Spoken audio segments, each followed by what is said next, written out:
కానీ వెళ్ళి తీరవలసిన యాత్ర.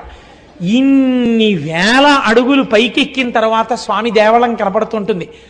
పరుగు పరుగున లోపలికెడితే లోపల పెద్ద అంతరాలయం. అక్కడ కేదారేశ్వరుడిగా వెలిశాడు మహానుభావుడు. కేదార శివలింగ దర్శనము చేసిన వాడికి మోక్షము కరతలామలకము అని శివమహాపురాణం నిర్ణయం చేసింది. పెద్దలు నిర్ణయం చేశారు. లేదా అలా జరగాలని ఎవరు కోరుకోకూడదు. కేదారము విడుతున్నప్పుడు పడిపోయినా వాడికి మోక్షము సత్యమే దొరికి తీరుతుంది.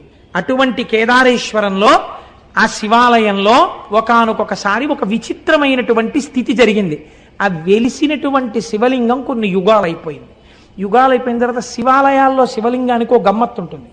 శివుడికి పునఃప్రతిష్ఠ ఉండదు. ఎందుకుండదంటే శివలింగం అలా క్షీణించిపోయి ఏదో ఇంత మొక్కుంది అనుకోండి, అదే శివలింగం అంతే. దానికో కవచమో మట్టో తొడిగేసి